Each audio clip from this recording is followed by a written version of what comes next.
Welcome, everyone. We're so excited to be able to welcome James and Jennifer Evans to Candid Conversations. I consider James and Jen to be two of animal welfare's most caring and compassionate advocates in our field today. James Evans started CARE, and CARE is probably one of the few acronyms that I really love because of what it stands for. Companions and Animals for Reform and Equity. It's a groundbreaking organization that keeps pets and people together, and it creates a safe space for BIPOC animal advocates and leaders. And as partner in life and with CARE, Jennifer Evans is a gifted art director and project organizer. We spoke with Jennifer and James last month about their experiences facing personal biases and how CARE was created. Let's have a look, and then we'll come back and talk to them in person. We met through working at Loom Communications together. When you think of a relationship that works well, it takes both sides to contribute evenly. I would say I wish I would have met James 20 years ago, but to have him in my life now, work-wise and personal, is something that I cherish every day. And I've already cried, and we're like 2 minutes into it, right? I started Loom because the creative field is not diverse. It's white male dominant. I've endured more racial abuse at work than we have time to talk about on this podcast. And I started Loom so that I could do the work that I love, which is mass communications and strategy work. I started Loom so I could do my work in peace without being harassed. I wanted to create a fertile ground for other people who are in the creative field, who I know experienced that abuse as well. Not just racial abuse, but there's a lot of sexism in the creative field because most creative directors are male, and often women in the field are relegated to public relations or other things that don't have a creative title. So I wanted to create a safe space, and I wanted to do the work I love without being mistreated. And as it turns out, CARE has followed a very similar pattern in that CARE exists so that BIPOC people interested in animal welfare can have that same safe space to do the work that they're passionate about. There's so many people in the field that love animals, that are passionate about animals, are passionate about people, that want to help sustain the human and animal bond, but they cannot do that work in a safe space within animal welfare. We were approached by Chaitana Merrill from Spring Point.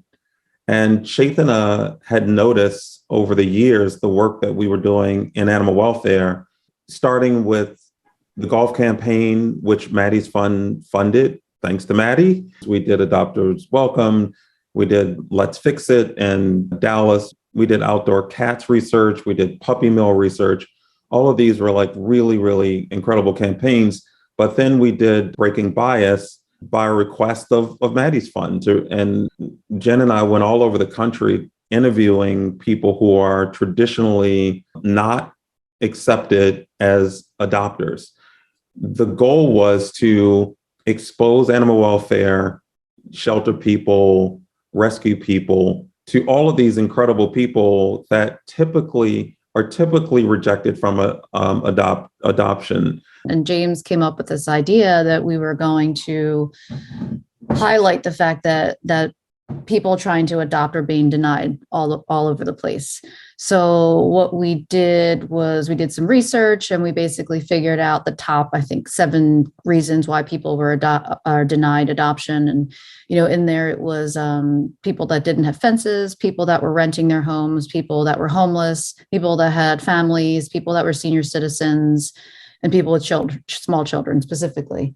So we set out to go across the country and interview traditionally denied people. It wasn't hard to do. We started out doing small Facebook campaigns, just asking people in very specific cities, large cities, that is, have you been denied pet adoption? And if you do, we just want to hear your story. So we really wanted to show, number one, you can reject folks all you like. They are still going to end up with pets and they still love these pets. And so, we should be making space for these people as opposed to sending them back to puppy mills and sending them back to pet stores. Not to surprise anybody, we got lots of hate mail. I think we were called racist. I don't even know how many times. And people, it aggravated people and it really kind of poked them. Chaitan Amaro, at the same time that was going on, and she is a woman of color herself, she was questioning her white female colleagues about how undiverse the field was. And they pointed her to me. And she essentially said, what if you came up with a proposal and myself and my colleagues at Spring Point would review the proposal? Would you consider creating an organization whose fundamental purpose was to bring diversity to the field? There's a boiling point, and we're here today. 2020 is the year we fight back, and it's regardless of skin color. It's about your social status. Maybe 2 or 3 months after we got the green light from Spring Point, the George Floyd eruption happened, Ahmaud Arbery, Breonna Taylor. And so, the whole country was shaken. And I think to a certain degree, animal welfare and animal welfare organizations were shaken, but I think some of them were also very keenly aware that if they made statements at this particular moment, that they would get a brand halo effect. And so CARE came to be in the midst of all of this racial awareness, racial opportunity of performative racial awareness all at the same time. If you just care for them, then you're the perfect pet parent. This is my daughter. She's tattooed right here. Like, she's gonna live forever. Shane, this was amazing. He's a Latino gay man. He is super special. He talked about his love for his dog, how he came across adopting the dog. They take the dog sailing and bike riding. I said, an awful lot about the restrictions inside shelters and rescues. And he just had a lot of awareness about it. I said, how do you even know about that? Because most people don't know. And he goes, I volunteer at 2 shelters. And so he basically said that both of those shelters that he volunteered at, he knows he would have been denied adoption. And to me, that was kind of like the sticking moment where, or an aha moment where, what is going on in this industry that we're asking people to come and volunteer for free, but yet we're not going to give you a pet. We're worthy of you helping and cleaning and asking for money, but we actually don't want you to adopt one of our animals. We did not want to step into animal welfare talking about bias that we felt personally. We wanted to measure that bias. So we partnered with Harvard's Project Implicit, and we asked them to tweak their well-known bias test for animal welfare. We distributed the surveys. We got 3,700 or so folks to take the survey, which is a great number. And it clearly showed that there was an enormous amount of bias in the field. The field is predominantly white, it is predominantly female, and the unconscious part of the test showed very clearly that folks in the field prefer to work with other white people. Their next preference down is Latin people or Latinx people. And the least favorite person to work with is poor, underserved person. And God forbid you're a combination of those 2 biases, strong biases, being Black and underserved or Latino and underserved. And that to me is whatever anecdotal things that I believed or felt, that's water under the bridge now. It's a fact. The field is incredibly biased. So what we're doing now is a much deeper research into whether or not the bias in the field has an actual practical effect on policies and people. And what happens is you have places that are creating toxic work environments or harmful environments, and people of color, especially young people, are running. They're leaving the industry. They're leaving animal welfare literally every day. Today, yesterday, they're either being pushed out, they're being fired, or they're quitting for their own mental health and sanity. I applied for the job and I knew I wasn't qualified because all I had was a high school diploma, but when they looked up in the system, they saw that even before, when I was a teenager, I had just got my license. I would literally go in the neighborhood and pick up animals. So they hired me. And so when I got there, I was just cleaning kennels and stuff like that. And like I said, I started to get comfortable with my job. So I would open up and my ghetto-ness would show.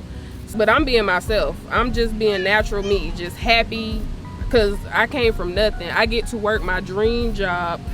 I am so happy and excited that I literally just relax and be me, but I was kind of punished for that. So care centers are really about finding people doing the thing that they're incredibly passionate about and simply supporting them. Our idea is not to go into a community and tell people what they should be doing and facilitate all of those jobs. Our idea is to ask what they need, help them in any way they want, if they want help, and then allow them to do it themselves. We wanted to reach out to those folks and say, look, this is a pathway into an incredible industry, life work, passion, what have you.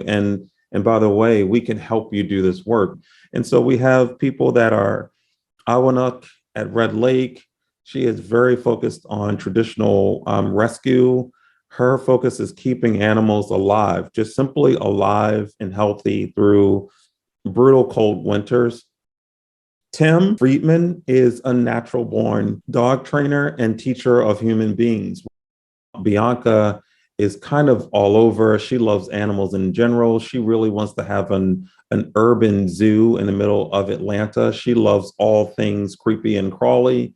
And, you know, Sterling has his cats, and the list goes on. And if you can catch a kid in that moment of aha, when they know they're doing what they're supposed to do, or an adult for that matter, just support that.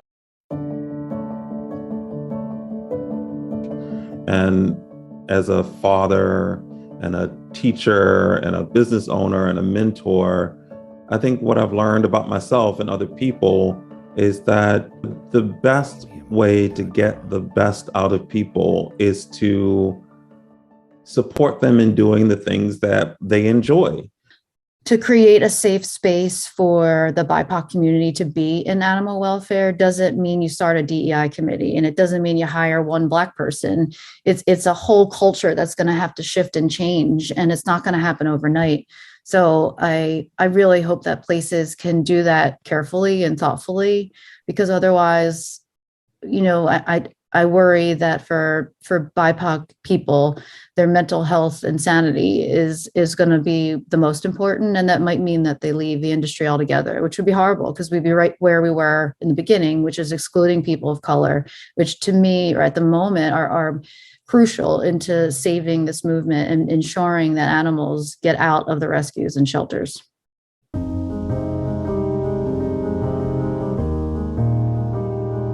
Coming to terms with me being adopted and what that means. There's so many tie-ins. I think about adoption with animals similar to my own scenario. And so it maybe hurts a little more, but it's just when you know what it's like to be, unwanted and put into a room with a bunch of other unwanted children, dogs or cats.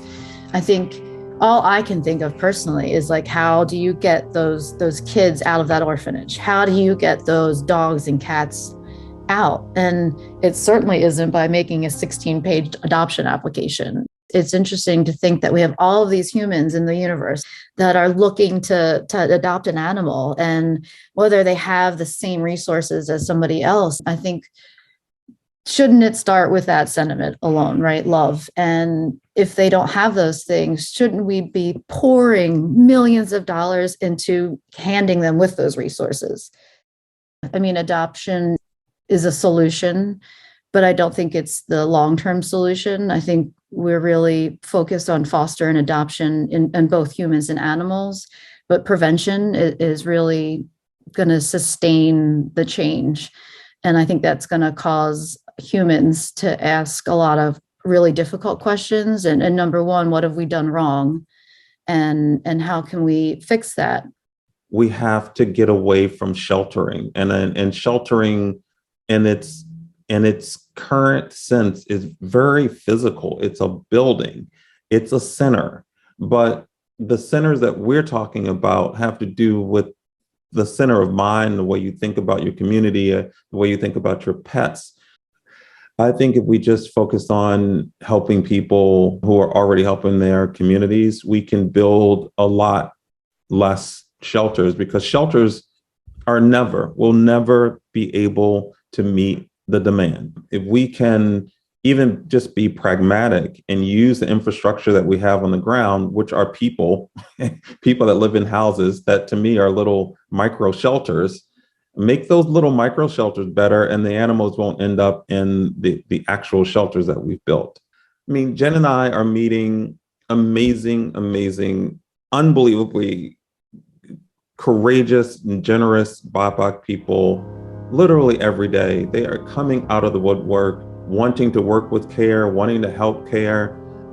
And we are so grateful for their generosity and in awe of their carriage that it inspires us. And I think for us, making CARE bigger is not about forcing a white dominant culture to change, but we want to make a bigger house for these other folks to live in. And I think that's how we're really going to not so much change animal welfare or change the country, but give ownership and agency to these other folks who will, I think, shepherd the process on. Hi, Mary. Hi, thanks so much for being here live and in person. It's just, I so appreciate how vulnerable you are, both of you, in sharing some of the deepest, most compassionate feelings about what we're doing and how we can do it. And I think what fills me with shame and hope at the same time is when I think of all that you have both endured professionally and personally, and yet you still have such a strong push to change, to help us change, to create a better environment for people who love their animals. And I really, from the bottom of my heart, appreciate that. But I love the stories of Shane and Chandler, and I know you've collected other stories as well. You want to talk a little bit more about them and maybe some of the highlights of some of those stories that you have managed to share with all of us? So many. I mean, obviously, I've been doing this work since 2008, and I recall, this is before CARE, but I think it's still an amazing story. And there might be some folks logged on that know of it, but back when we did the golf spay neuter event, we had a lot of free, vaccination events. And while at the event, we would encourage people to do spay and neuter. And it's just the turnouts. I mean, we would start the events early in the morning, 7 in the morning, sometimes 6:30 or 7 or 8 in the morning, whatever. And, there'd be 600 people in line, mostly people of color. And these are people that I think previous to the golf campaign and previous to Pets for Life, I think many in this field were saying, oh, those folks don't care about their pets. But when you see 650 people lined up in the rain or in the heat, it really contextualizes not just the emotional connectivity, but the need. And there's one story of a gentleman that wanted to bring a senior, I think he was in his 70s, that wanted to bring his German Shepherd to an event. And the dog, he didn't have a car, and the dog couldn't walk the whole way. So he carried the dog almost 2 miles to the event. And I mean, there are folks today that I know that were there at the event and they still remember.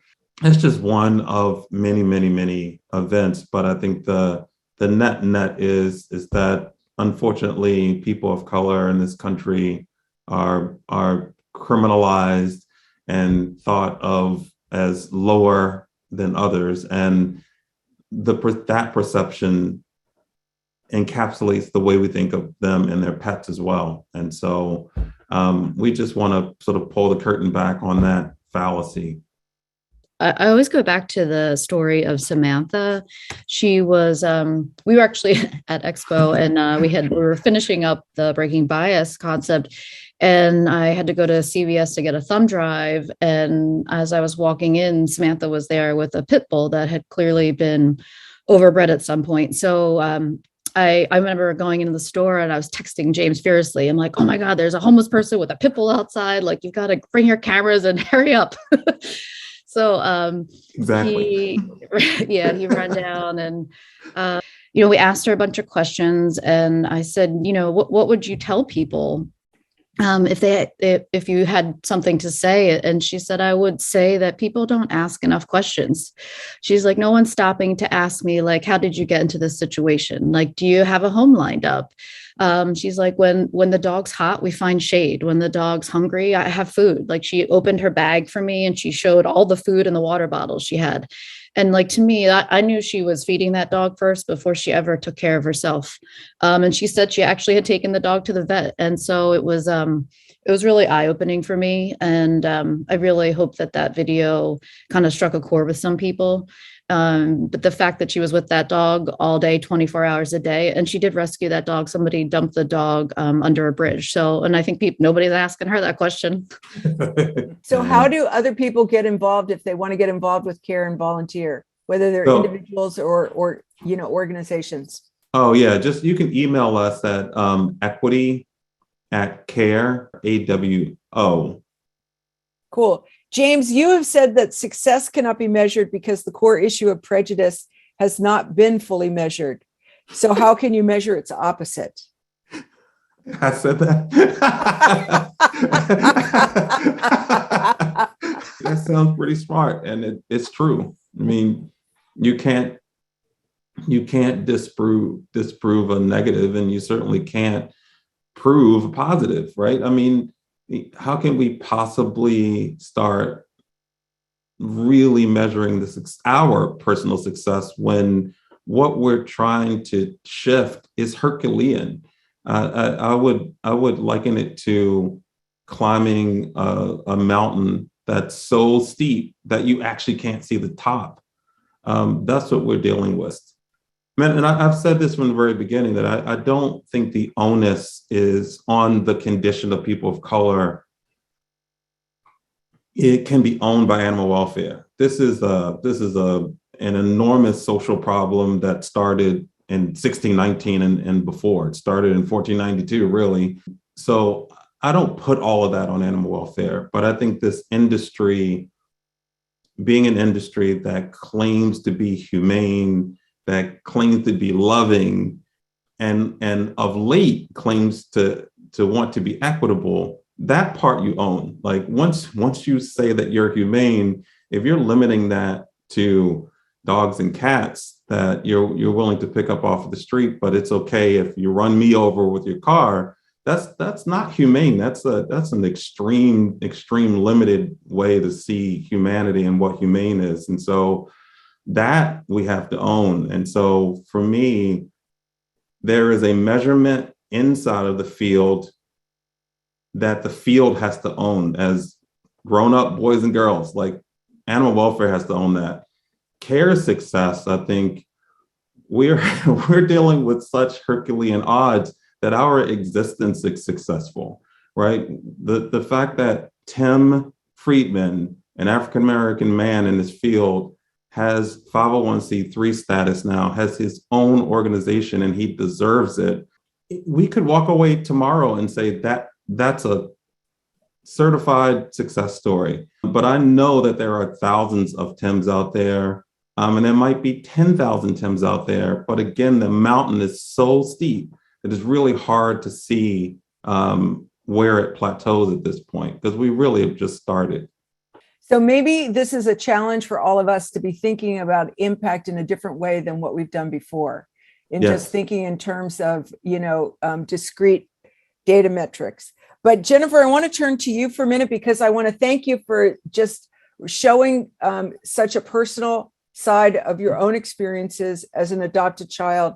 And as you talked more and more about what we need to do in animal welfare, I got the overwhelming sense of what you're really talking about is we need to create a culture of belonging. And if we don't do that, we are really going to, we'll never be able to create a space for people to feel like they belong. All people who love their animals. Yeah, I mean, it is, it's not something I ever really partnered together until really started thinking about it. And James did some interview with me earlier, and I was like, oh yeah, like you really start to think that the adoption of humans and animals, it really is so similar. And you kind of, I went down this rabbit hole actually a week ago when we started talking about this, about how it's kind of turned into a business, and how because of that side, it's kind of dehumanized it all. And I think it allows some people to go down a different path instead of remembering what it's supposed to be about. I think in animal welfare, we actually, all of us, no matter what, really want the animals to find homes. But I think we can get distracted easily from, with shelters and businesses and salaries and everything. And I kind of am able to reset myself and think about being in an orphanage and knowing what that's like, and really remembering what is the goal. Our goal is to get all the kids out and to find homes. The goal is to get all the animals out and find homes. And if we can keep going back there and start there, then maybe our answers that haven't been working for 50, 20, 100 years will start to shift, and we'll actually find some solutions. So you both have talked a lot about changing the 2%. Do you want to speak a little bit more about that, what that means, and what's, things that might be happening in the future? This was honestly news to me until CARE started, that we had such a grotesque limit of African-American vets in the field. And it's only at 2%.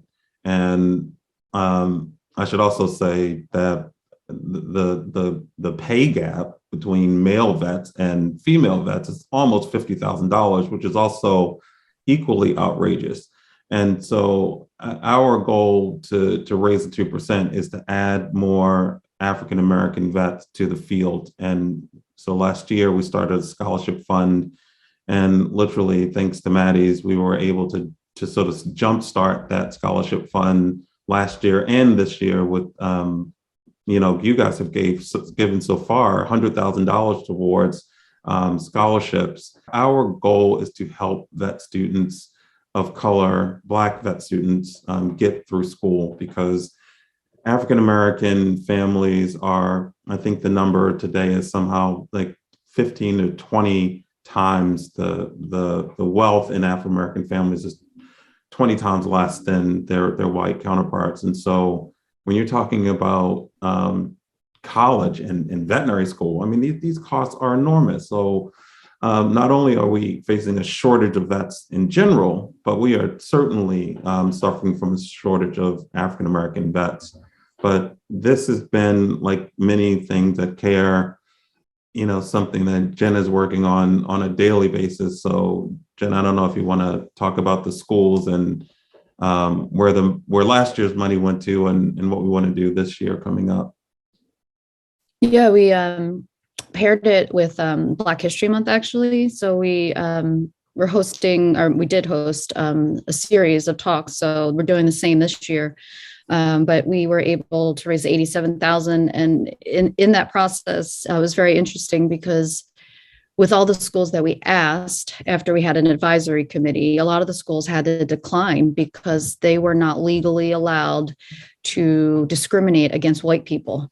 And so it was very interesting. So what was supposed to go out to 8 schools ended up going out to 4 schools. I had a lot of schools ask me to rewrite the wording for them, and it just didn't seem right. So we ended up going with 4 schools. We gave $21,000 to Tuskegee, UGA, LSU, and UTK. And it's great. We already started getting feedback from students. And what we were learning is that, something like $5,000, which is what each child's getting, is going to help them just stay in for the semester. And, we're in the middle of talking about how we can make this ongoing because, what might save a child this semester, he's going to need the same or she the next semester. And we purposely wrote in there that we didn't want it to be GPA based. And we also wanted to ensure that the money could go to whatever they needed. If they need to feed themselves, if they need to pay for gas or whatever. I think that's overlooked often when we're granting money and thinking we know what people should be spending their money on. So we're really excited about this year. We have the same thing going on. It's every Wednesday at 7. We have 4 different talks.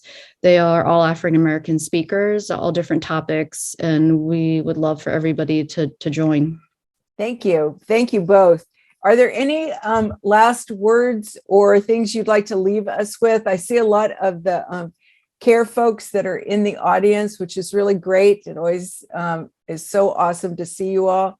I just appreciate Maddie's support, and I really hope that people can just go back to the core of what we're all really wanting to do, which is really help animals. And, if you've made a mistake, it's okay. Like, own up to it and let's work to change those things. I think we all make mistakes, and I'm excited for the future. So we appreciate you. Thanks. James, I think you have to talk about the Today Show. So months ago, we filmed a music video. We actually found a local artist in Baltimore. And Jen and I saw him perform. He's African-American. He also hosts his own sort of political commentary show. I mean, DDM is just phenomenal, and he's brilliant. And when I met him, I just thought, God, this is the type of person that people outside of the culture don't understand, that the culture is full of these people. And so we sat down with him, we talked about animal welfare for 20 minutes or so, and 2 days later he had this amazing song written for us, and we decided to go down to Atlanta and film it amongst all of our crazy Atlanta friends. And it was, I'm honestly, Mary, I don't think that Jen and I have cried so many happy tears and so many days in a row. It was so much fun. It was so awesome to see all of these BIPOC people and some not BIPOC, just super amazingly sweet people all together to produce this music video, to celebrate pet companionship. I mean, I think so often in this field, we dwell on a problem, right? Which is abuse, animal abuse and neglect, but that's such a small problem, right? And that's not small in the context of what it is, right? I'm saying that is not the norm, but the norm that's happening all around the country, it's everywhere you can think of, including brown and black homes right now, is someone snuggling up with their dog or their cat or rabbit or whatever, but people love their pets. And so it's a great exposure, obviously, for CARE, but I think it's great exposure for BIPOC love, BIPOC talent, BIPOC commitment to this field. And most BIPOCs, I would say, across the country probably don't know that animal welfare even exists. So there's this enormous pool of people who I think the field needs and should be looking for.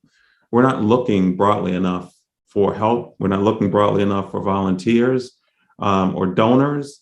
And honestly, we're not looking for genius in the right places. We have this very narrow vision of where genius comes from. And I think we're missing out. The animals are missing out.